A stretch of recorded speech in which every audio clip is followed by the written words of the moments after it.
बुरा संस्कारवान पैदा होंगे। तो ये रामायण आदि में अपने ढंग से लिखा हुआ कि सबकी निंदा जे सठ करही ते चमगोदड़ हो अवतरही। हैं, क्या लिखा है जी?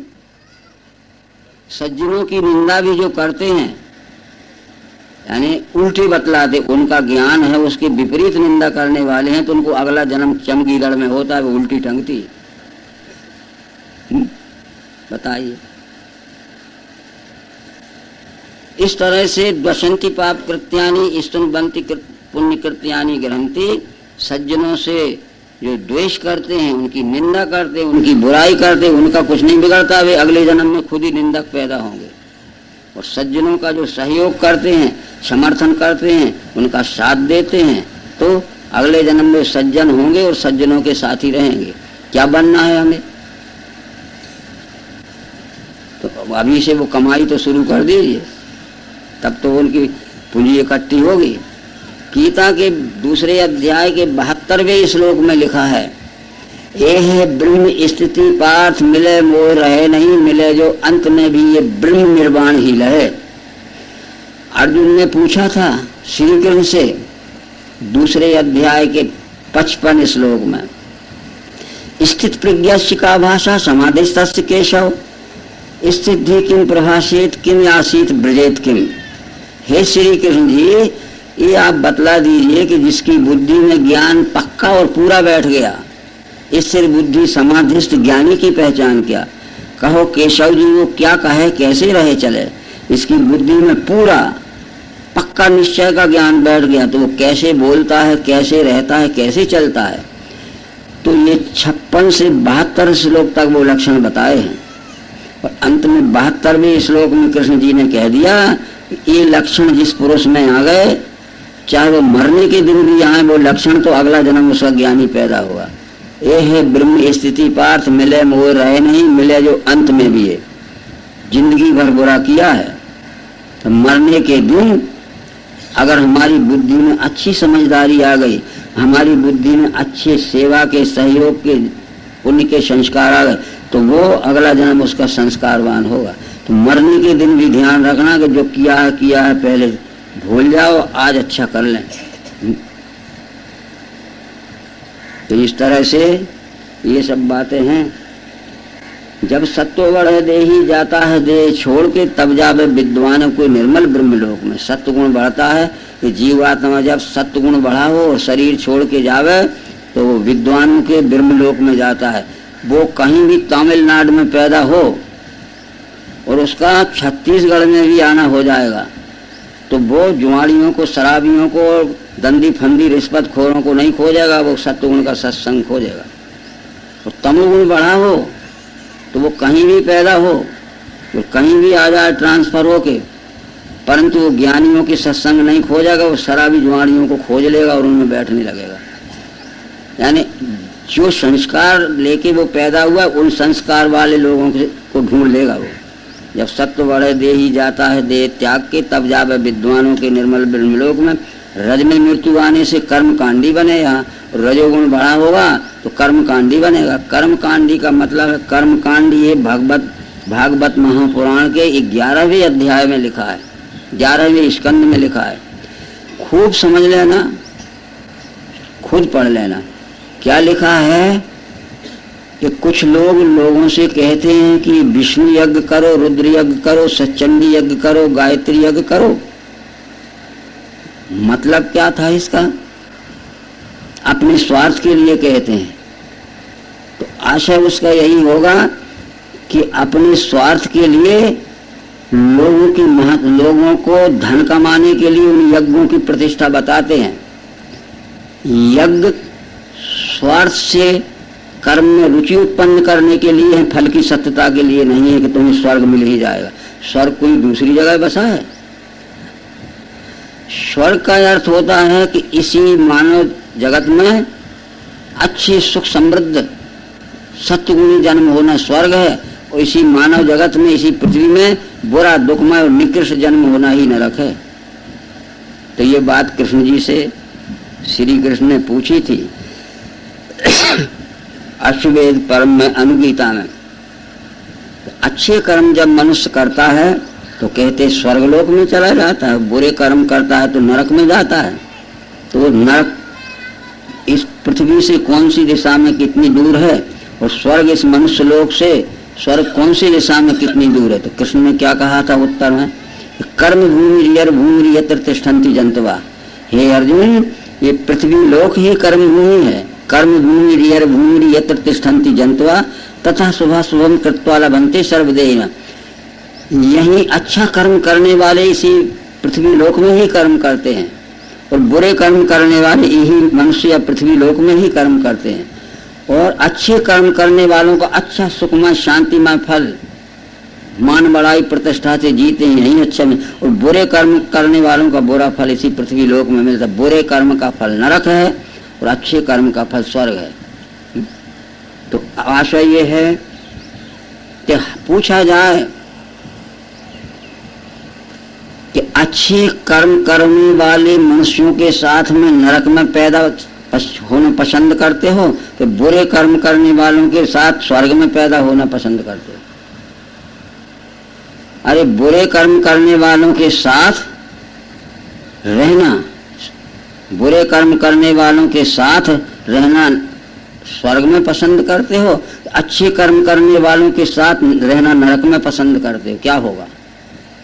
खूब सोच के उत्तर देना है। अर्थ यह है कि जहां बुरे कर्म करने वाले रहते हैं उसको स्वर्ग कहते ही नहीं है, और जहां अच्छे कर्म करने वाले रहते हैं उसे नरक कहते ही नहीं। दुष्ट संग जन देव विधाता जासे भला नरक का वार। अरे जहां अच्छे कर्म करने वाले रहते हैं तो उसे नरक कहोगे क्यों, और जहां बुरे कर्म करने वाले रहते उसे स्वर्ग कहोगे क्यों? तो हम बुरे कर्म करने वालों के साथ स्वर्ग में रहना पसंद नहीं करेंगे, अच्छे कर्म करने वालों के साथ नरक में रहना पसंद कर। अरे जहाँ अच्छे कर्म करते हैं वहाँ उसे नरक कहते ही नहीं है, और जहाँ बुरे कर्म करने वाले रहते हैं उनको स्वर्ग कहते ही नहीं। दुष्ट संग जन देह विधाता जासे भला। बहुत गहरी गहरी बातें लिखी होती हैं।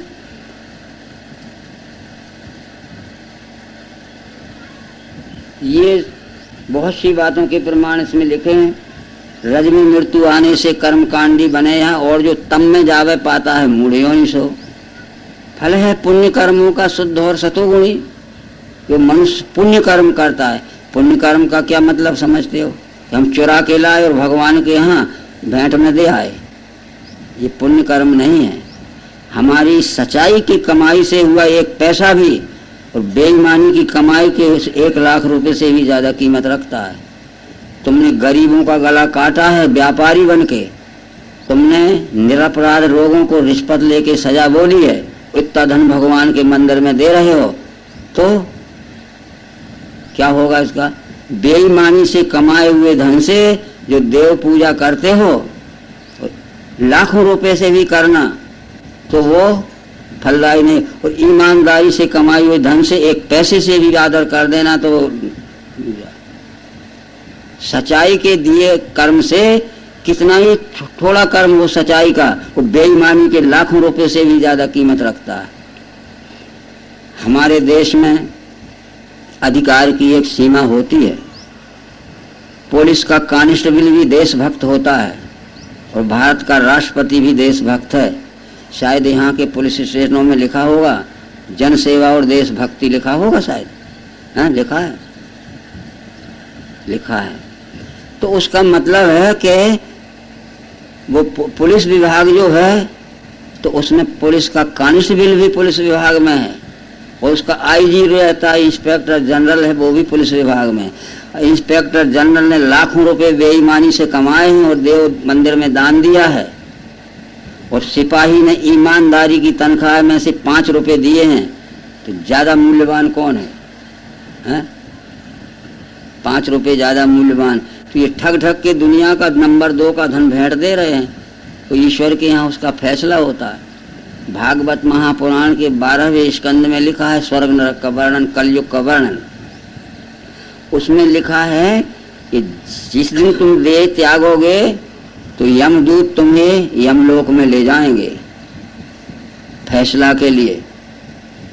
तो तुम्हारा पुकारा होगा, वहां तुम हाजिर हो जाओगे और पूछा जाएगा कि बोलो तुमने क्या क्या बुरा काम किया है, तुम यहाँ कैसे गिरफ्तार होके आए। तुम कहोगे कि हमने कुछ बुरा नहीं किया है। सोचो, तुम यहाँ पकड़े हुए आए हो, क्या बुरा किया है, कौन कौन से बुरे काम किए हैं इसलिए पकड़े। तुम झुटलाओगे कि हमने कुछ बुरा नहीं किया। इतने में एक लिस्ट निकलेगी, लिस्ट में हमारा नाम निकलेगा। जो जो बुरे काम किए हैं वो नंबर 1, 2, 3, 4 में लिखे होंगे। देखो तुमने ये बुरे काम किए हैं, ये प्रमाण सिद्ध होगा, ये इंक्वायरी में तब पकड़े आए। और वो क्या फैसला होगा कि जो वहाँ आग जल रही है इसको जिंदा ओंधे मुँह पकड़क दो और जल जाए, ये फैसला मिलेगा। जहाँ आग जल रही है तो इसको पकड़ो और उस जलते हुए आग के कुंड में औंधे मुँह जिंदा पटक दे, इसको जला दो। ये जलने वाले नरक में चले जाओगे। तुमने झुटलाया, यहाँ झूठा बोलते हो।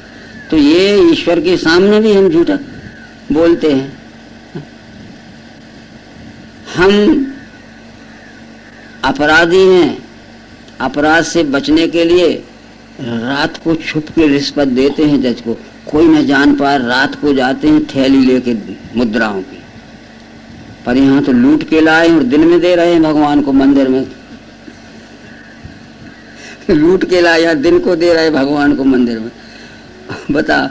और वो जिंदा जज है ना, तो रात को जाते हैं कोई देख ना पावे, और यहाँ दुनिया देख रही है और हम जा रहे हैं, बताओ। उसका मतलब है कि भगवान की आंखों में भी धूल डाल रहे हो। तो ये फल है पुण्य कर्मों का। पुण्य कर्म किसे कहते हैं? परोपकार, पुण्याय, पापाय, परपीड़नम। लोक हित, जन सेवा, ईमानदारी से सबके साथ में यथा उचित, यथा समय, यथा शक्ति सहयोग का व्यवहार करो। उनके साथ में उनके दुख निवारण करने के लिए, उनकी समस्याओं को निवारण करने के लिए, जो दुखी लोग हैं, जितना बन सकता है यथा शक्ति, यथा उचित और यथा समय उनका सहयोग करो। ये पुण्य कर्म है। फल है पुण्य कर्मों का शुद्ध और सतोगुणी। रज से दुख का लाभ अज्ञानतम से मिले। रजोगुण से दुखी होगा और तमोगुण के कर्म करोगे तो अज्ञान, अगला जन्म भी अज्ञान में होगा। और अज्ञान का कर्म होगा तो द्वैत के कर्म होंगे। रामायण में लिखा है, क्रोध की द्वैतक बुद्धि बिन, द्वैत की बिन अज्ञान, माया बस पर छिन्न जड़ जीव की समय। अज्ञान से क्या होता है? द्वैत। और द्वैत हो गया तो दुराचार और दुर्व्यवहार होने लगेगा। और ज्ञान से क्या होता है? अद्वैत, अभेद। और अद्वैत हो गया ज्ञान से तो सदाचार और ईमानदारी का व्यवहार होने लगेगा। जब हमने पिछले कुछ जन्मों से या वर्तमान जन्म में ही हमने पिछले कुछ जन्मों से पुण्य कर्म किए हैं, जन सेवा, परोपकार, ईमानदारी, सदाचार से किसी का कुछ न बिगाड़ते हुए हमने पुण्य कर्म किए हैं, तो फल है पुण्य कर्मों का शुद्ध और सतोगुणी। पुण्य कर्म करने से मनुष्य का सत्वगुणी जन्म होता है। रज से दुख का लाभ। और हमने स्वार्थ के कर्म किए हैं, हमारा स्वार्थ बनाने के लिए हमने दूसरे का बिगाड़ा है, हमारा काम बनाने के लिए हमने दूसरे के काम बिगाड़े हैं। क्योंकि अभी तो ऐसा ही तो है, दूसरे का काम बिगाड़ के हम अपना काम बनाते हैं, ये स्वार्थ का कर्म है। रज से दुख का लाभ अज्ञान तम से मिले, ये सब होगा। तम से मोह, अन्याय और अज्ञान ही मिले। तो पुण्य कर्म करिए, परोपकार, पुण्याय, पापाय, परपीड़नम। अष्टादश पुराणेषु व्यासस्य वचनद्वयम्। व्यास जी ने कहा है कि वेदों का निर्णय 2 बातों में लिखा है कि जो जन सेवा, सदाचार, परोपकार, लोकहित, ईमानदारी से करता है उसको पुण्य कर्म कहते हैं। और जो जन सेवा, परोपकार, लोकहित, अज्ञान से बेईमानी कर तुम्हारा हित कर रहे हैं, चलो एक नौकरी खुली है, 1 महीने का टाइम म्याद है, हमें 20,000 रुपये दो, हम सर्विस लगा देंगे। ऐसा भी होता हो? कोई आपसे 20,000 रुपये तो ले लिए और नौकरी नहीं लगी तो बोले भैया जमा तो कर दिए थे, अब नहीं लिया तो हम क्या करें। ऐसे ठगने वाले लोग भी हैं। इस तरह धोखा दे के ठगने वाले। तो फल है पुण्य कर्मों का सत्व और सतोगुणी। रज से दुख का लाभ अज्ञानतम से मिले। जावे सतोगुणी ऊंचा, ऊर्ध्व गच्छन्ति सत्वस्था, मध्य तिष्ठन्ति राजसा, जघन्य गुण प्रतिष्ठा, अधो गच्छन्ति तामसा। सत्वगुणी ऊंचा जाता है, इसमें लिखा है ऊर्ध्व गच्छन्ति सत्वस्था। तो ये कथावाचक क्या अर्थ लगते हैं कि जो सतोगुणी अच्छे कर्म करता है ऊंचे चला जाता है, स्वर्गलोक में चला जाता है। ये अर्थ नहीं था इसका। ऊर्ध्व गच्छन्ति सत्वस्ता मध्य तिष्ठन्ति राजसा जघन्य गुण वृत्तिस्था अधो गच्छन्ति तामसा। ऊंचे जाता है। सत्वगुणी मनुष्य जो होता है वो ईमानदारी के काम करता है, अवश्य ऊंचे चला जाएगा। उदाहरण जैसे पुलिस का कांस्टेबल है, उसने ईमानदारी से ड्यूटी की है तो ऊंचे चला जाएगा कि नहीं? पदोन्नति होगी, हेड कांस्टेबल हो जाएगा। उधर को हाथ काय को कर रहे को ऊंचे चला जाता है। अगर वो हेड कांस्टेबल हो गया फिर भी सच्चाई से ड्यूटी कर रहा है तो फिर उसका प्रमोशन हो जाएगा, ऊंचे चला जाएगा, सब इंस्पेक्टर हो जाएगा। तो ये पदोन्नति होगी। जो नर कछु करनी करे तो नारायण होगी। ये मनुष्य ही जीव ही पुण्य कर्म करने से भक्त होता है, और भक्त होने के बाद भी पुण्य कर्म करता है तो विभूति होता है, और विभूति होने पर भी सदाचार जनसेवा ईमानदारी के कर्म करता है, संत होता है। और संत ने भी सच्चाई के साथ, पाखंडी संत नहीं, भेषधारी संत नहीं, सच्चाई का कर्म किया तो फिर अवतार पद पे चला जाता है। ये मुक्तियां लिखी होंगी और भक्त लिखे होंगे रामायण में। राम भक्त जग चार प्रकारा, चारों सुकृति अनग उदारा, क्यों चतुर्न का नाम आधारा, ज्ञानी प्रभु विशेष प्यारा। गीता में भी लिखा है चतुर्विधा भजन्ते माम जना सुकृति नोर्जुन, आर्तो अर्थार्थी जिज्ञासु ज्ञानी च भरतर सब। मुझको भजते हैं भरत श्रेष्ठ पुण्यवान, ज्ञानी जिज्ञासु अर्थार्थी आर्थ चार प्रकार के। जब हम पांच तत्वों का दर्शन होकर उसके साक्षी अवस्था में बैठकर संसार का व्यवहार चलाते हैं तब हम भक्त हो सकते हैं। अब पांच तत्वों का दर्शन होकर उसके साक्षी अवस्था में बैठकर जब संसार का व्यवहार चलाते हैं तो हम सालोक मुक्ति में पहुंच गए, यानी भक्त हो गए। पांच तत्वों का दर्शन होकर उसके साक्षी अवस्था में बैठकर जो संसार का व्यवहार चलाते हैं तो पांच तत्वों का दर्शन कैसे हो? ये उसकी एक पहचान है। जैसे हमारे साथ चार व्यक्ति गए, पांचवे हम हैं, किसी के यहाँ बैठने गए तो हमें दरवाजे पे से कहना कि हम आए हैं, जब तक वो ये ना कहे कि आइए तो वहीं खड़े रहना। हम घर में घुस जाते हैं बिना बुलाए, बताइए, और पूछते भी नहीं है कि हम आ गए हैं। कुछ लोगों की आदत है। अच्छा, हमने दरवाजे पे से पूछा कि हम आए हैं मिलने, तो वो कुछ नहीं बोला है, तो फिर से पूछिए कि हम आए हैं मिलने, सुन लिया और वो कहे आइए, तब आप भीतर हैं। और जिसके साथ में हम गए हैं, हमारा नेतृत्व करने वाला जो है, वहाँ वो बैठने की कहेगा, 5 कुर्सियाँ पड़ी हैं, तो वो कहे बैठ जाइए, तब तो वो मुखिया भी बैठे, नहीं तो खड़ा रहे। अथवा हमारा मुखिया बैठ ही नहीं पाया, हम उसके साथ ही बैठ गए, तो ये क्या, अभी हम अब सालोक मुक्ति में नहीं पहुँचे। 5 तत्वों का दर्शन होकर उसके साक्षी अवस्था में बैठकर जो संसार का व्यवहार चलाता है उसको सालोक मुक्ति कहते हैं। रामायण में मुक्ति लिखी होगी, जो रामेश्वर दर्शन करही ते तनुजा मम लोक सिधर ही। फिर क्या लिखा है, मम दर्शन फल परम अनूपा, जीव पाए निज सहज स्वरूपा। और जो गंगा जल आन चढ़ाए ते सायुज मुक्ति दर पाए। वो गंगोत्री का गंगा जल नहीं है, गंगोत्री से गंगा जल लाए और रामेश्वर में चढ़ा दिया और सायुज मुक्ति में पहुंच गए। गीता में लिखा है कि गीता का ज्ञान ही गंगा का जल है। गीता गंगोदकम पीत्वा पुनर्जन्म विद्यते। गीता गंगा च गायत्री गोविंदेति हृदय सती चतुर्गकार संयुक्तो पुनर्जन्म विद्यते। गीता गंगोजलम पीत्वा पुनर्जन्म विद्यते।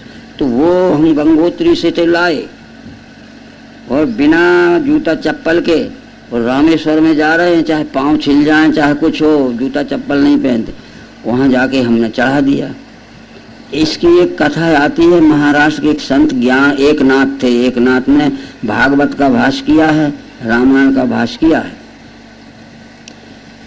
वो यात्रा में गए थे, सबके साथ में गंगोत्री से रामेश्वर जा रहे थे। कांवर लेते हैं, उसमें रख लेते हैं, दोनों तरफ पानी और सामान। जा रहे थे तो शंकर पार्वती ने देखा कि ये बहुत बड़ी लाइन लगी है, मीलों कितनी दूर से आ रहा है, कितनी दूर तक दिख रहा है, लाइन टूट ही नहीं रही, क्या है? ये गंगोत्री से गंगा जल लाए हैं और रामेश्वर में शंकर जी को चढ़ाने जा रहे हैं, जो गंगा जलयान चढ़े हैं थे। शंकर जी बोले कि ये पाखंडी हैं। ज्ञानेश्वरी गाथा में लिखा। पार्वती बोली कि आप तो कुछ भी कह देते हो, कितने बेचारे दूर से आए हैं, चप्पल पहन नहीं सकते हैं, कंकड़ में चल रहे हैं, तपी धूल में चल रहे हैं, उनके पाँव में छाले पड़ गए। तो बोले परिचय दूं? बोले दे दो। बोले एक काम कर, थोड़ी दूर चल के तू एक धोबिन बन जा, मैं क्या बता गधा बन जाता हूँ, और मैं मुंह बाके गिर जाऊंगा, और तू कहना भैया ये मेरा गधा मर जाएगा, बहुत प्यासा है, ये मर गया तो इसमें व्यापार करती हूँ, लादती हूँ, कुछ कमाती हूँ, तो मेरे बाल बच्चे पालती हूँ। जो कहें गंगोत्री का जल गधा को देंगे क्या? उसी लाइन में वो एक नाथ जी आ रहे थे, भैया ये मेरा गधा, इसको मैं लादती हूँ, लेती हूँ किराया, और अपने बच्चों को पाल, ये मर गया तो मेरे बाल बच्चे मर जाएंगे।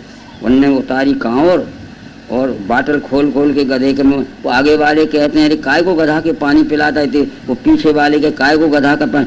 बोले भैया तुम्हारा तीर्थ बन जाए, हमारा पानी बने। वो गधा शंकर बन गया, वो धोबिन पार्वती बनी। देख ले कितने मूर्ख निकल गए, वो मरते गधे को पानी नहीं पिला रहे, वहां जाके कुड़ैल रहे।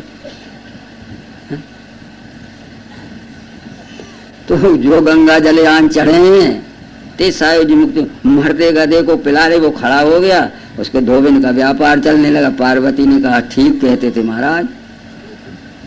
बहुत सी बातें कथाओं में आती हैं, शिव पुराण आदि में। एक बार की बात थी कि वो कैलाश में बैठे थे शंकर पार्वती। पार्वती के ऊपर पानी के छींटे पड़े, चारों तरफ पार्वती ने देखा कोई बादल तो है नहीं, ये पानी के छींटे कहाँ से आ गए? शंकर जी बोले कि वो समुद्र में एक राघव मच्छ रहता है, बहुत बड़ा मच्छ है, यानी मछली, उसमें पूंछ फटकारी है, इसलिए अरे कहाँ समुद्र है और कहाँ कैलाश है, राघव मच्छ क्या सबसे बड़ा है? तो शंकर जी कहते नहीं, बोले ये राघव मच्छ शरीर के सैकड़ों समुद्र में पड़े हैं। तो फिर पार्वती पूछती कि बस समुद्र सबसे बड़ा है? बोले अरे ऐसे कई समुद्र पृथ्वी में भरे हैं, तो क्या पृथ्वी सबसे बड़ी है? अरे पृथ्वी देख, शेषनाग अपनी सिर पे रखे फूल की तरह, तो क्या शेषनाग बड़ा है? बोले मेरे गले में 20 पड़े हैं। अरे महाराज तुम ही बड़े हो। अब देखो कितनी हंस गई हमारी, इन कथाओं में हमने खो दिया सब। इसलिए 4 मुक्तियां लिखी हैं रामायण में, सालोक, शामीप, सारूप और सायुज। 5वीं है सारिष्ट मुक्ति, जो अनिर्वाच्य पद है। 5 तत्वों का दर्शन होकर उसके साक्षी अवस्था में बैठकर जो ईमानदारी से संसार का व्यवहार चलाता है वो भक्त होता है। अब 5 तत्वों के दर्शन में क्या क्या आएगा भाई बात? यहाँ लोग 5 तत्वों का सूक्ष्म भेद लगा दिया, इसी में 5 का ब्यौरा पंचीकरण भी आ चुका। पंचीकरण भी आएगा उसमें, वो तो आपको बताना बड़ा कठिन है। कुछ भाई बंधु समझ सकते हैं। ये हमारा 5-25 गुणों की लीला सब मिलकर यह विश्व बना। एक एक तत्व 5-5 तत्वों में हमारे पिंड शरीर में बटा हुआ, सारे ब्रह्मांड में बटा हुआ। सर्वांग योग में भगवान मायानंद जी कहते हैं यहाँ लोग 5 तत्वों का सूक्ष्म भेद लखा दिया, इसी में 5 का ब्यौरा पंचीकरण आ चुका। पंचीकरण क्या है? 5-25 गुणों की लीला सब मिलकर यह विश्व बना। एक एक तत्व हमारे शरीर में 5-5 हिस्सों में बटा है। आकाश हमारे शरीर में 5 हिस्सों में बटा है, उसको कहते अंतःकरण पंचक। 50% आकाश हमारे अंतःकरण में है, प्रमाण 100 है, बचा कितना? 50। तो 12.5% आकाश वायु में गया तो मन बन गया हमारे शरीर में। 12.5% आकाश कहाँ गया? अग्नि में गया तो हमारे शरीर में बुद्धि बन गई। 12.5% आकाश जल में गया तो हमारे शरीर में चित्त बन गया, और 12.5% आकाश पृथ्वी में गया तो हमारे शरीर में अहंकार बन गया। अहंकार, मन, बुद्धि, चित्त, ये चारों आकाश में रहते हैं। इसे अंतःकरण पंचक कहते हैं। है ना अपने में? ये कौन से शरीर में नहीं है कि मेरे अकेले शरीर में? दूसरा तत्व है वायु। हमारे शरीर में वायु का प्राण पंचक है, प्राण अपान समान बयान उपान, ये 5 प्राण हमारे शरीर को चला रहे हैं। इसलिए वायु का होता है प्राण पंचक। वायु और आकाश के तत्व से 50% वायु हमारे नाभि क्षेत्र में आ गई। इस नाभि क्षेत्र में, क्योंकि उसमें 50% शक्ति रहेगी, तो जो हम खाते पीते हैं अन्न, उसका रस रक्त बनता, तो सारे शरीर में वो पोषण के लिए रस रक्त का संचार करती है। तो 50% वायु कहाँ आ गई? समान वायु में, नाभि में। बची कितनी? 12.5% गई आकाश में, तो बयान वायु में बन गई। वायु और आकाश के संबंध है। 12.5% गई अग्नि में, तो उदान वायु बन गई, जो हमारी जठराग्नि है, अग्नि और वायु से बना। 12.5% जल में गई, तो जल और वायु से संबंध से हमारी प्राण वायु बन गई। 12.5% गई पृथ्वी में, तो हमारी अपान वायु बन गई। प्राण अपान समान बयान, ये 5 प्राण वायु शरीर का संचालन। इनमें एक भी बिगड़ गया तो हम बीमार हो जाएंगे। इसका एक उदाहरण देंगे, बाकी ये व्याख्या है। ये वायु हमारे प्राण पंचक चलाती है। तो 50% वायु कहाँ रहती है? नाभि में, उसको समान वायु कहते हैं। 12.5% कहाँ गई? आकाश में, उसको क्या कहते हैं? बयान नामक प्राण वायु कहते हैं। वायु और आकाश में तो हमारे पूरे शरीर को पोला रखती है, सच्छिद्रता रखती है। अब क्या होता है, जो हम खाते पीते हैं अन्न, तो हमारे अग्नि और वायु के संबंध से जो बना है उदान वायु, यानी जिसे हम जठराग्नि कहते हैं, या क्या कहते हैं, वैश्वानर अग्नि, जो शरीर में अन्न पचाती, वो तो पचा देती है, तो उसमें का मल किट कचरा सरका के नीचे कर देती है, ताकि अपान नामक प्राण वायु गुदा के मार्ग से पेशाब और टट्टी के रूप में फेंक दी, जैसे कमरे से अपन कचरा फेंक दे। जो रस रक्त बना, तो वो जिस शरीर में जरूरत होती है उसमें पोषण के लिए पहुंचा देती है। इस समान नामक प्राण वायु बिगड़ गई, इसमें वायु की मात्रा कम गई, जो परसेंटेज है, तो ये स्लो सर्कुलेशन करेगी, तो उसमें हमें लो ब्लड प्रेशर हो सकता है, कि जिस अंग में जितना रस रक्त जाना चाहिए उससे कम जाएगा, तो वो उतना पोषण न मिलेगा, तो उसकी शक्ति क्षीण हो गई, और ये उसकी मात्रा बढ़ गई कुछ, तो हाई ब्लड प्रेशर हो सकता है। क्योंकि हमारे हार्ट में जो शरीर से रस रक्त घूम के जाता है, जिसमें 2 छिद्र बाएं दाएं कोष्ठक 2 रहते हैं, तो जो मलिन होके जाता है शुद्ध होकर फिर उसमें सर्कुलेशन जाता है। तो जितने प्रमाण में जाना चाहिए उससे कम जाएगा तो हार्ट बैठ जाएगा, तो जितने प्रमाण में जाना चाहिए उससे ज़्यादा जाएगा, हाई ब्लड प्रेशर हो जाएगा, तो पंपिंग नहीं कर पाएगा हार्ट और बैठ जाएगा। जो नियम इस चेतन सृष्टि को लागू होता है, वह नियम सब जड़ सृष्टि को लागू होता है। हम नई गाड़ी लाए हैं, सुजुकी या हीरा होंडा लाए हैं, उसके प्लग पर जितना पेट्रोल जाना चाहिए प्लग तक कम जाएगा तो गाड़ी चलेगी, और जितना जाना चाहिए उससे ओवर जाएगा तो गाड़ी चलेगी। बस इसलिए हमारे हार्ट पर जितना प्रेशर पड़ना चाहिए उससे कम जा रहा है तो हार्ट बैठ जाएगा, और जितना चाहिए उससे ज़्यादा जाएगा तो वो हार्ट पंपिंग नहीं कर पाए, फेंक नहीं पड़ेगा तो दब जाएगा। इससे ये सब संबंध है। अब इतना ज्ञान हो जाए, 5 तत्वों का दर्शन होकर उसे साक्षी अवस्था में, तब भक्त जी बने, और 3 गुणों का दर्शन होकर उसके साक्षी अवस्था में बैठकर जो संसार का व्यवहार चलाता है वो विभूति होता है।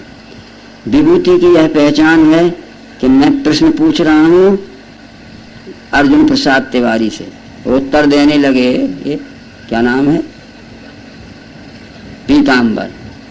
मैं प्रश्न पूछ रहा हूँ अर्जुन प्रसाद तिवारी से, उत्तर देने लगे पीताम्बर। इनको बोलने की क्या जरूरत थी, मैं पूछ रहा हूँ। ये जल्दी इसलिए बोल पड़े कि मैं भी जानता हूँ, मैं जल्दी बता दूँ, अपने गुण का प्रदर्शन करना चाहते हैं। ये इसलिए बिना पूछे बोल पड़े कि ताकि ये जान लूँ कि मैं भी जानता हूँ, अपने गुण का प्रदर्शन करना चाहते हैं। देखो रामायण में लिखा है कि जब देवताओं की सभा में शंकर जी बैठे थे, सुरम गंधर्वा मिलकर सर्वा गए विरंच के लोका, बैठे सब सुर करहीं विचारा, कहाँ पाई प्रभु करहीं पुकारा। किसी ने कहा बैकुंठ में चलो, किसी ने कहा क्षीर समुद्र में, पाताल आकाश। शंकर जी चुप बैठे थे, वो बिल्कुल नहीं बोले। जब उनसे कहा कि आप भी तो बताइए कुछ कि वो परमात्मा कहाँ रहता है, तो वो देवी पार्वती से कहते हैं कि तेही समाज गिरजा में रही हूँ, अवसर पाए वचन का चुका हूँ। जब मुझे बोलने का मौका दिया तब मैं बोला, ना मैं ना बोलता बीच में किसी को। नहीं तो हम लोग तो बोलते हैं, पूछते हैं, तिवारी जी से बोल पड़े पीताम्बर, ये इसलिए बोल पड़े जल्दी कि मैं भी बता दूं कि मैं भी जानता हूं। तो 3 गुणों के साक्षी नहीं होगी। कभी कभी आता है, मैं भी पूछता हूँ, 3-4 आदमी एक ही साथ उत्तर देने लगते हैं। अरे पूछ रहे हैं एक से, तुम 3-4 क्यों बोल रहे हो? और ऐसा ही स्कूल में करोगे, क्या करोगे? शिक्षक भी कहीं गुड्डी लगाओ, खबरदार बैठ जा, क्लास से बाहर चला जा, तेरे से कौन पूछता है? तो जो 3 गुणों का साक्षी हो कि संसार का व्यवहार चलाते, वो विभूति होता है। और 5 तत्व और 3 गुणों की लय अवस्था को साम्यावस्था कहते हैं, अष्टधा प्रकृति कहते हैं, मूल माया कहते हैं। वो गुण साम्या का, अष्टा प्रकृति का या मूल माया का साक्षी होकर जो संसार का व्यवहार चलाता है वो संत होता है। अक्षर ब्रह्म का दर्शन होकर उसके साक्षी अवस्था में बैठे संसार का व्यवहार वो अवतार होता है। बस इसलिए 1108 उत्तर के नंबर भगवान महावीर जी ने लिखा है कि अवतार अक्षर ब्रह्म से होते हैं। पुरुषोत्तम पद प्राप्ति उनका ध्येय होता है, और जिस ध्येय जो उनका ध्येय रहता है उसी ध्येय में सब भक्तों को पहुंचाते हैं कि तुम परमात्मा को जानो। तो ये गुण है कर्म के कर्ता, बस गुण है कर्म के कर्ता दृष्टा। ये जब है लख है, ये गुण ही तो कर्म कर रहे हैं, तो गुणों को बस में रख के कर्म करवाना है कि गुणों के बस में होना है? प्रश्न ये आ गया। गुण है कर्म के कर्ता दृष्टा, ये जब है लख है, मैं गुणों से परे हूँगा जाने वो मुझे। तो गुण मेरे से काम न ले पावे, मैं गुणों से काम लेऊंगा। अब मेरे से गुण काम ले रहे हैं तो गुण मनमाना करवा लेंगे, पर मैं गुणों का अधिकारी हूँ। जिस गुण से काम लेना चाहूंगा उसी गुण से काम लेऊंगा। इसका मतलब है कि 3 गुणों का साक्षी होकर जो संसार के व्यवहार चलाता है। गुण है कर्म के कर्ता दृष्टा, ये जब हेलक है, मैं गुणों से परे हूँगा जाने वो मुझ में मिले, वो मेरा अनन्य भक्त हो जाता है। ये देही देह से पैदा गुणों को 3 त्याग के जन्म मृत्यु बुढ़ापे से छूट के ब्रह्म में मिले। देही कहते हैं जीवात्मा को। ये देही देह से पैदा गुणों को 3 त्याग के जन्म मृत्यु बुढ़ापे से छूट के ब्रह्म। देही कहते हैं जीवात्मा को। प्रकृति से उत्पन्न ये 3 गुणों के बंधन में जब नहीं रहता है जीव, तो ये देही देह के त्याग गुणों को 3 त्याग के छूट के ब्रह्म में मिले, फिर वो परमात्मा का भक्त हो सकता है। अर्जुन ने एक बात पूछ ली, वो हम भागवत का वो 27वां 11 स्कंद 27वां अध्याय समझा रहे, जो बिल्कुल कॉपी है 14वें अध्याय में गीता में। अर्जुन पूछता है कि प्रभु 3 गुणों के ये परे है, पहचान क्या? हे श्री कृष्ण जी, 3 गुणों का साक्षी हो गया, त्रिगुणातीत, तो 3 गुणों को जिसने वश में कर लिया उसकी क्या पहचान है? प्रभु 3 गुणों के ये परे है, पहचान का आचार उसके क्या है? कैसे गुण त्यागेगा वो? कैसे चलता है, कैसे बोलता है, कैसे रहता है? पहचान क्या है उसकी? उसका आचरण क्या है? कृष्ण जी ने उत्तर दे दिया, प्रकाशम च प्रवृत्तिम च मोहमेव च पांडव।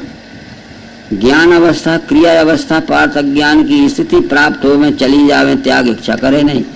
कृष्ण जी ने ये संकेत किया था कि मेरी तरफ देख ले तुम, मैं 3 गुणों का साक्षी हूँ। अभी शंखनाद हो गया, कुरुक्षेत्र के युद्ध के बीच में बैठे हम, दोनों ओर से शंख बज गया, भीष्म ने शंख को फूंका, जोर से सिंहनाद दे। फिर 5 जन कृष्ण जी ने, पार्थ ने देवदत्त को, और तू भीख मांगने के लिए भाग रहा है, और उधर से दुर्योधन का पक्ष क्या था, मारो काटो, पर तू भाग रहा है। देख, मैं युद्ध की परवाह छोड़ के तुझे ज्ञान दे रहा हूँ, अब तू मेरे ज्ञान से नहीं समझेगा और युद्ध छोड़ के भाग भी जाएगा तो मुझे युद्ध तो मुझे करना पड़ेगा। तू जाएगा तब भी ये मरेंगे, क्योंकि धर्म की स्थापना के लिए तू थोड़ी आया है, मैं आया हूँ। तो तुझे तो मैं सहयोगी बना रहा हूँ, तू जाएगा तब भी ये मरेंगे, भाग जाएगा तो युद्ध मुझे। अभी मैं ज्ञान भी दे सकता हूँ, तू भाग गया तो मैं थोड़ी युद्ध छोड़ के भागूंगा, मुझे युद्ध करना। और युद्ध करने में, शत्रु पक्ष को हराने में जो कुछ भी चालबाजी करना पड़ेगी मैं भी करूंगा, क्योंकि जो हजारों प्रकार का झूठ व्यवहार करके जो हमें मारना चाहते हैं, हम भी झूठ बोल के बचना चाहेंगे। क्या था वो? अज्ञान की स्थिति। अश्वत्थामा के शरीर में चोट भी नहीं लगी थी और कृष्ण ने कह दिया अश्वत्थामा मर गया। कितनी बड़ी झूठ बात थी। अरे एक आध घाव लग जाता तो बात अलग थी। क्यों? कि द्रोणाचार्य का भेद लेना था उन्हें। द्रोणाचार्य अर्जुन का जब युद्ध हो रहा था तो अर्जुन ने कह दिया कि ये द्रोणाचार्य तो दिग्विजय है, इसको मैं विजय नहीं कर सकता। और मैं तो कह रहा था कि युद्ध में मुझे मत फंसाओ, तुमको मुझे फंसाते हो केशव घोर कर्म में, मैं तो युद्ध नहीं करूंगा। तुमने जबरदस्ती उलझा दिया। तो कृष्ण जी ने कहा ठीक है, मैं उपाय सोचता हूँ। उन्होंने उपाय सोचा, अपने सहयोगी को भेजा कि आपको कोई पराजय नहीं कर सकता, पर पराजय भी कभी हो सकते हो। तो बोले मैं जिस समय धनुष बाण रख दूंगा तो कोई भी मुझे पराजय कर दे। तो धनुष बाण युद्ध में कब छोड़ोगे? तो सोचते सोचते द्रोणाचार्य ने कह दिया कि पुत्र शोक सबसे बड़ा होता है और मेरा पुत्र मर जाएगा तो मैं धनुष बाण डाल दूंगा, फिर कोई भी मार ले। तब कृष्ण ने कहा था कि अश्वत्थामा मर गया। उनसे पूछा कि आप तो अवतार हो, सांच बराबर तप नहीं, झूठ बराबर पाप, जिसके हृदय सांच है उसके हृदय। अरे जो हमें सैकड़ों प्रकार की झूठ बोल के मारना चाहता था, हम बचने के लिए झूठ बोले। तो तुम भी ऐसा करना कि झूठ बोल के किसी को फंसाना मत, पर झूठ बोल के किसी ने फंसाया है तो झूठ बोल के बच जाना। दो प्रकार के उपाय होते हैं। साधु बने मत बैठे रहे कि झूठ। तब कह दिया था उनने। अरे सैकड़ों प्रकार का झूठ बोल के जो हमें मारना चाहता है तो हम बचने के लिए झूठ बोले, हम फंसाने के लिए झूठ नहीं बोले। ऐसा आप भी कर सकते, कोई पाप नहीं। आप निर्दोष हो, झूठ बोल के कोई फंसाना और मारना मरवाना चाहता है तो आप झूठ बोल के बच जाइए। राम झूठ बोले, पढ़ा होगा रामायण में। अरे जब शूर्पणखा आई, उसका नाम मणिप्रभा था, बड़ी सुंदरी थी। तुमने कल्लू का सोटी होगी ये समझ लिया होगा। उसका नाम तो मणिप्रभा था, बड़ी सुंदरी थी, बड़ी गोरे रंग की थी। वो आई और राम से कहा कि तुम सम पुरुष नमोषम नारी, यह संयोग विधि लिखा बिचारी, ताशे अवलग रही कुंवारी, मन माना कछु तुम्हें निहारी। मेरे समान सुंदर और तुम और सुंदरी और तुम्हारे समान सुंदर ब्रह्मा जी ने तीनों लोकों में कोई जोड़ नहीं बनाए। मेरे अनुरूप सुंदर वर नहीं मिला, इसलिए मैं अब तक कुंवारी रही। रामचंद्र जी इतिहास के ज्ञाता थे, आपको शायद मालूम न हो। रावण की फौज में असमपुरी जनपद का यानी जिले का, छोटे से राज्य का, ये विद्युजीत नाम का एक सेनापति था। वो तरुण था, जवान था, सुंदर था। उसका और ये मणिप्रभा का गलत प्रेम हो गया था और वो गर्भ रह गया था और एक बच्चा भी पैदा कर चुकी थी। बात यहाँ तक आई कि ये मणिप्रभा ने सोचा कि भाभी न जान ले मंदोदरी, नहीं तो भाई को कह देगी तो वो जेल में डलवा देंगे। और मंदोदरी ने जान ही लिया था कि इसका मणिप्रभा का शूर्पणखा का प्रेम विद्युदेव से हो गया और रावण को बता दिया था। रावण ने चौकसी कर दी थी कि इनको देखते रहो, और आधी रात को ये दोनों निकल के भगे। जो रखवाली कर रहे थे उन्होंने रावण को बता दिया, तो वो तो विद्युदेव और जो शूर्पणखा मणिप्रभा जा रही है। रावण ने बढ़ के कहा कि खड़े रहो, जब तुम्हारा प्रेम ही हो गया है तो हम बाधा नहीं डालेंगे, सवेरे राजकीय सम्मान के साथ विदा करेंगे तुम्हारी। उनने सोचा कि बुला लेगा बहाने से, या तो जेल में डाल देगा, मार डाले। उनने कहा हम नहीं लौटेंगे। रावण ने कहा कि मान जाओ, तुम्हारा प्रेम हो गया है, हम बाधा नहीं डालेंगे, लौट जाओ, सवेरे राजकीय सम्मान के साथ तुम्हारा दहेज दे के विदा करेंगे। उन्होंने कहा नहीं लौटते, गुस्सा हो गया। रावण ने कहा जाओ, 1 सप्ताह के अंदर दहेज देने के लिए मैं असमपुरी आऊंगा। उसका क्या मतलब था? 1 सप्ताह में उसने उसके नगर को घेर लिया रावण ने, और कह दिया हम दहेज देने आए हैं, यानी तुम्हें सजा देने आए हैं, नहीं लौटे थे। वो भी निकल आया तलवार लेके। रावण ने कहा देख विद्युजीत, तू हथियार टेक दे। बोले नहीं टेकूंगा दोनों। रावण ने कहा कि पहले तू बाहर कर ले, नहीं तो पछताएगा। युद्ध होने लगा, रावण ने फरसा मार दिया, वो विद्युजीत का सिर कट के जमीन में गिर गया।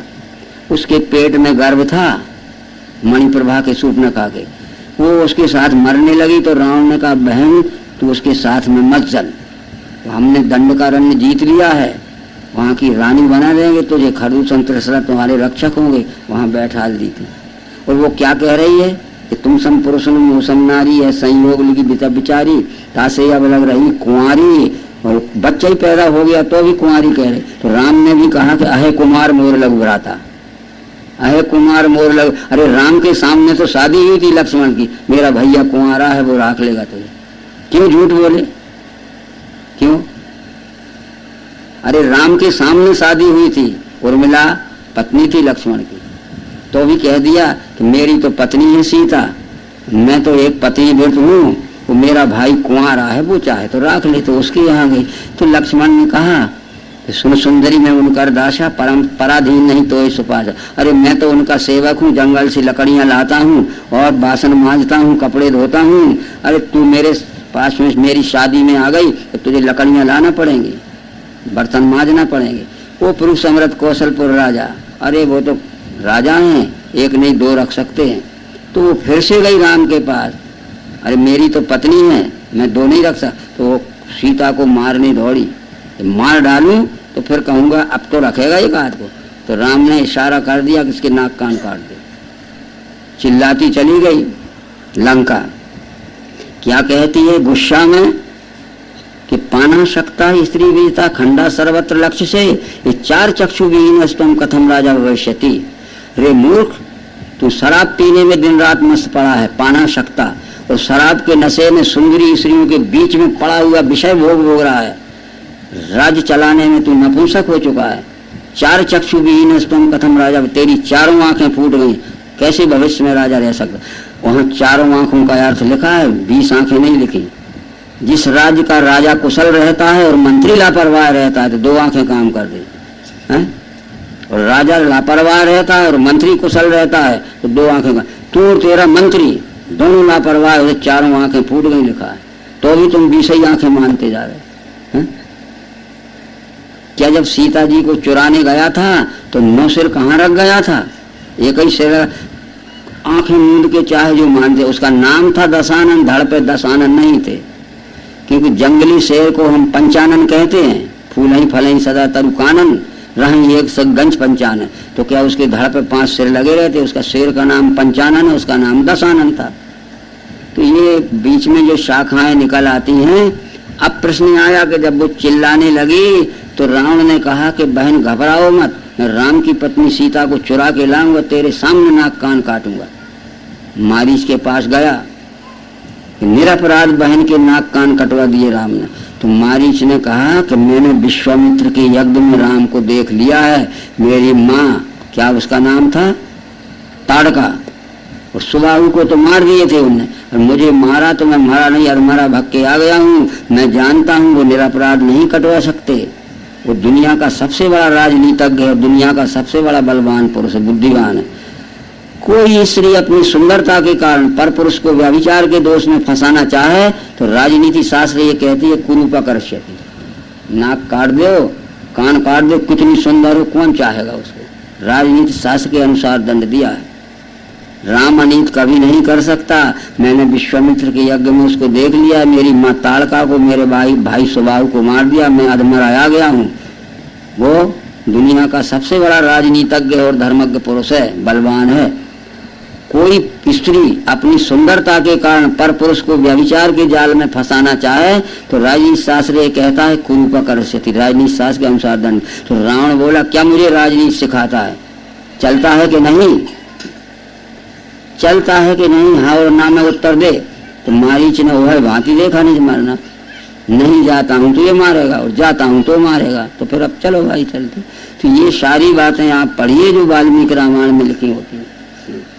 आखिर थोड़ी सी बात रह गई कि जो त्रिगुणातीत होता है, प्रभु तीनों गुणों की ये परे है पहचान, क्या है आचार उसके, क्या है कैसे गुण त्यागे कहो।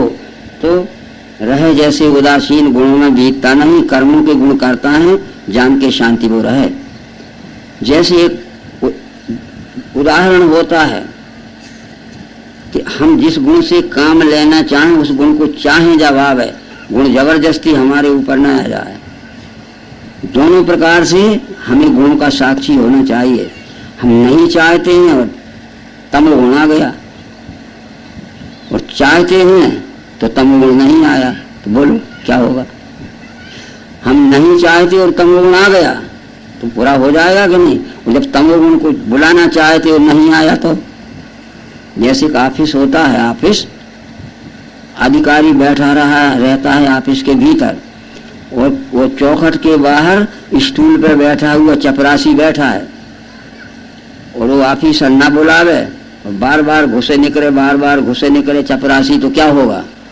निकाल दिया जाएगा। और फिर वो बैठा है, उसने जब घंटी ठोकी और न आवे तो बुलाया है, जब नहीं आ रहा है तो निकाल दिया जाएगा, और नहीं बुला रहे हैं तो बार बार आ रहा है तो भी निकाल दिया। इसलिए हम गुण को जब चाहें जब आवे, बिना बुलाए गुण का आवेग न आवे। तो रह जैसे उदासीन, गुणों में बंधता नहीं, कर्म के गुण करता है, जान के शांति में रहे।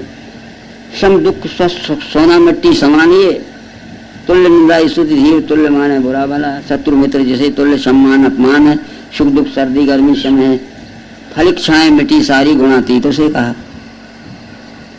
अब आखिरी श्लोक में वो कहते हैं, अभेद भाव से मेरी जो सेवा प्रेम से करे, जीत ले हुए गुणों को मिलता है ब्रह्मा में। गुण उस गुणों के बस में न रहे, गुणों के अपने बस में कर ले। अविनाशी निर्विकार ब्रह्म का सतधर्म का अखंड सुख का स्थान में ही हूँ जानना। ब्रह्म ही प्रतिष्ठा मृतस्य व्यस्य शाश्वत धर्म से सुखस्य कांतिकस्य। अविनाशी निर्विकार ब्रह्म का सद्धर्म का अखंड सुख का स्थान में ही हूँ जानना। देखो ये विश्व अविनाशी है, निर्विकार है, इस विश्व का नाम ब्रह्म है, और अखंड सुख का स्थान है विश्व, है कि नहीं? सकल पदार्थ हैं जगमाही पर कर्महीन नर। क्या सुख चाहिए तुम्हें? अखंड सुख का स्थान ये विश्व ही है। तुम्हें काजू किशमिश चाहिए तो मैं तुम्हारे लिए खाने के लिए काजू किशमिश बनाऊं। तुम्हें दूध चाहिए तो मैं तुम्हारे के लिए गाय और भैंस और बकरी बनाऊं। तुम्हें चावल चाहिए तो मैं धान भी तुम्हारे लिए बनाऊं, रोटियां चाहिए गेहूं बनाऊं। अरे तुम्हें वाहन चाहिए तो घोड़ा भी बनाऊं, बैठने के लिए हाथी भी बनाऊं। और तुम्हें संसार का सुख चाहिए तो मैं ही तुम्हारे लिए स्त्री बनाऊं। जो सुख चाहिए वैधानिक दृष्टि से ले लो, अवैधानिक दृष्टि से मत नहीं न लेना, नहीं तो गला काट दूंगा। बोलो क्या सुख चाहिए तुम्हें? मैं तुम्हारे लिए सब कुछ बनाऊं। अब वो सुख बता दे, जो सुख चाहिए मैं तुम्हारे लिए सब बनाऊं। यहाँ तक मैंने कह दिया कि तुम्हें शादी का सुख चाहिए तो मैं ही तुम्हारे लिए स्त्री बनाऊं, पर भैया वैधानिक तरीके से, न्याय से, अन्याय से मत करना काम। तो कृष्ण जी ने गीता के 7वें अध्याय में कह दिया, धर्म विरुद्धो भूतेषु कामोषु बर्तर। स्वधर्म युक्त जो इच्छा वह में पार्थ काम हूँ।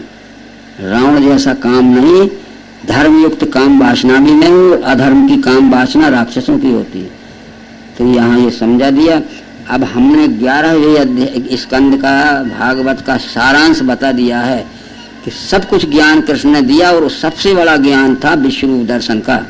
वो भी आखिर में कह दिया, आत्मैव तदिदं विश्वं तत्सृजते सृजति प्रभु त्रायते त्राति विश्वात्मा हृते हर्तीश्वरा। वो कह दिया आत्मा एव इदं विश्वम, आत्मैव तदिदं विश्वम, आत्मा एव इदं विश्वम तत्सृजते सृजति प्रभु त्रायते त्राति विश्वात्मा हृते हर्तीश्वरा। वो उत्पादक भी है और उत्पादित भी है। त्रायते त्राति वो संरक्षक भी है, संरक्षित भी है। हृते हर्तीश्वरा वो हरण करने वाला है और हरित भी है, संहारक भी और संहारक, यानी उत्पत्ति स्थिति लय अपने में ही अपनी कर लेता है, किसी के सहायता की जरूरत नहीं। ये है विश्वरूप। बस इस विश्वरूप को पहचान लेना। और शाम को भगवत गीता के 11वें अध्याय का नाम विश्वरूप दर्शन है, जिसका दर्शन कराने के लिए अवतार हुआ था। उस पर अपने 1 घंटे विष्णु दर्शन का उपदेश मैं करूंगा। ये वशिष्ठ की कथा, भागवत की स्कंद 10 अध्याय 2 से 3 था। देवकी के गर्भ रोहिणी के पेट में जाना और रोहिणी जेल में। अब बताओ, गर्भ था देवकी को जो जेल में पड़ी थी, वो गर्भ निकल के रोहिणी के पेट में चला गया। वसुदेव की 2 पत्नियां थी, एक पत्नी का नाम था रोहिणी जिससे बलराम पैदा हुए, और एक पत्नी का नाम था देवकी जिससे कृष्ण पैदा हुए। परंतु कैसे वो देवकी का गर्भ और रोहिणी के पेट में चला गया, वो जेल में पड़ी थी। तो उसमें ये लिखा है कि समय समय पर रोहिणी जेल में मिलने वसुदेव से आती थी, वसुदेव पति था। देखिए, समझिए कितनी गहरी बात थी। जैसे जेल में पति रहता है नहीं, और उसकी सौतेली वो भी थी देव की, तो समय समय पर जेल में मिलने ये आती थी रोहिणी। और वसुदेव से उसका संग हो गया तो गर्भ रह गया जो बलराम हुआ। क्या वो पेट का गर्भ निकल के उसके गर्भ में थोड़ी घुस गया? अरे रोहिणी वसुदेव की पत्नी थी, वो तो कैद में नहीं थी, देव की और वसुदेव थे, तो वो समय समय पर मिलने आती थी अपने पति से, उनका संग हो गया, गर्भ रह गया। और हम चमत्कार मान लिया कि वो देवकी के पेट का गर्भ निकल के रोहिणी में चला गया। समझते हो गया कि नहीं? जब वो मिलने जाती होगी अपने पति वसुदेव से रोहिणी, तो वहां समागम तो हो गया होगा, तो गर्भ रह, अब वो कह दिया देवकी का गर्भ निकल के उसके में चला गया। अरे वो मिलने तो जाती थी, ये लिखा भी है, फिर भी हम बिल्कुल अंधविश्वास की बातों में लगे रहते हैं। और जैसा जिसने मना दिया बराबर। आशा यही है कि तुलसीदास जी ने लिखा कि कलयुग में गुरु बहरे होंगे, शिष्य अंधे होंगे। गुरु शिष्य बधे अंध कर लेखा, एक न सुने एक नहीं दे। अंधे यानी विवेकहीन, उनको जो मनवा दिया जाएगा मानते जाएंगे। उनकी फ्री थिंकिंग जो है, बुद्धि का स्वतंत्र विवेक है, उनने खो दिया। इन सब बातों का ध्यान रखते हुए ऐसा नहीं हो सकता कि किसी महिला का गर्भ निकल के किसी दूसरी महिला में चला जाए। अरे गर्भ क्या निकला, वो मिलने जाती थी जेल में मिलने अपने पति वसुदेव से, तो उस समय उनका समागम हो गया, गर्भिणी हो गई, तो बलराम पैदा हो गया, वो निकल के थोड़ी आया। और ये लिखा है भागवत में। मैं मेरी बात को ऐसा मत कहना कि कुछ मनगढ़ंत समझा, इसलिए सामने रखी है पुस्तक। भागवत स्कंद 3 के अध्याय 12 में एक प्रसंग छूट गया था। वो प्रसंग है 3रे स्कंद के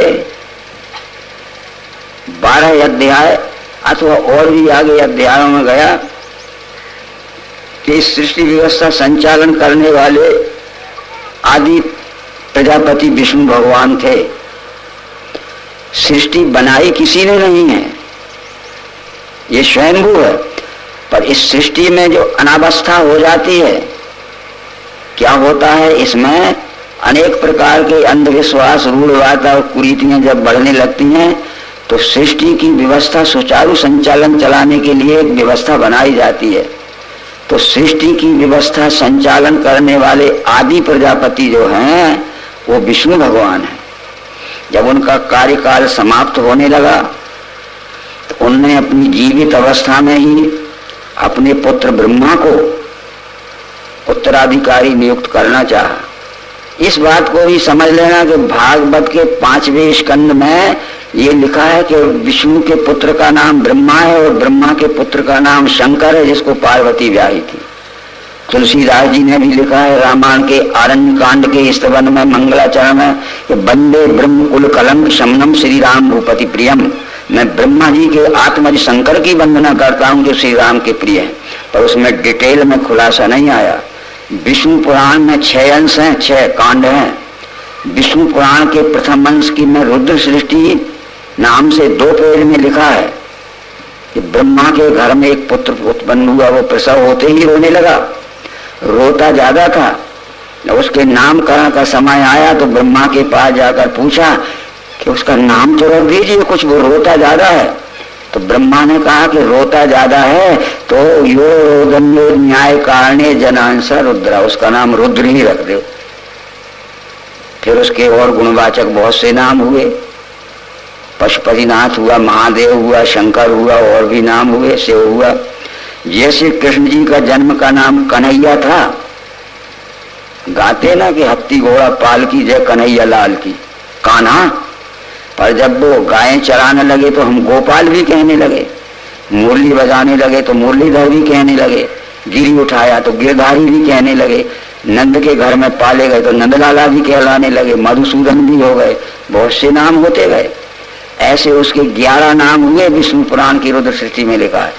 उस ब्रह्मा के पुत्र शंकर को, महादेव को या शिव को दक्ष प्रजापति की पुत्री सती व्याही थी, और सती ने अपने पिता के घर में जाके प्राण त्याग दिए। उसी ब्रह्मा के पुत्र शंकर ने फिर दूसरी शादी हिमांचल राज की पुत्री पार्वती से कर ली, जिससे कार्तिकेय और गणेश पैदा हुए विष्णु पुराण में। इसलिए ब्रह्मा के पुत्र का नाम शंकर है। अभी ये लोग जानते नहीं होंगे। विष्णु पुराण के प्रथम अंश में रुद्र ऋषि को 2 पेज में लिखा है, और तुलसीदास ने तो इतना ही लिख दिया कि बंदे ब्रह्म कलंक समनम, बंदे ब्रह्म कुल कलंक समनम श्री राम भूपत प्रियम। मैं ब्रह्मा जी के आत्मज शंकर की वंदना करता हूँ जो श्री राम के प्रिय। और डिटेल में विष्णु पुराण देखना। हम सनातन धर्म के इतिहास से बिल्कुल अनजान हो चुके हैं, इसलिए जो पढ़ा और जो जिसने समझाया हमने आंख मूंद के मान लिया। तो ये जब विष्णु का कार्यकाल समाप्त होने लगा सृष्टि व्यवस्था संचालन का, तो ब्रह्मा विष्णु ने अपने पुत्र ब्रह्मा से कहा कि मेरे पश्चात इस सृष्टि व्यवस्था का संचालन काम तुम करोगे। तो ब्रह्मा ने कहा कि सृष्टि व्यवस्था का इतना बड़ा संचालन काम है कि मैं नहीं कर पाऊंगा। तो विष्णु ने कहा तप करो, तप करो। बोले मैं तप का अर्थ भी नहीं समझता, और तप का अर्थ हमें 60 फार्म में होता है। ता का अर्थ है तत्व, पा का अर्थ है पहचान। तत्व पहचान करने के लिए जो हम तत्वदर्शी का सत्संग करते उसे तप कहते। भूखे प्यासे रहना और धूप में कंडे जला के गर्मी में जेठ के महीने में बैठ जाना, ये तप नहीं था। तप करो। तो ब्रह्मा ने कहा मैं तप का अर्थ भी नहीं जानता। तो विष्णु ने कहा मैं समझा देता हूं। और भागवत पुराण के दूसरे स्कंद के 9वें अध्याय में चतुश्लोकी भागवत लिखी है। विष्णु बोले ब्रह्मा से ज्ञानम परम गुह्यम में यत विज्ञान समन्वितम सरहस्यम तदंगम च ग्रहण गतम मया। जो मेरा परम गुह्य ज्ञान है, जो विज्ञान से समन्वित है, उसके रहस्य को अंग पांगों के से तुम मेरे से समझ लो। ये तप की ज्ञान दे रहे।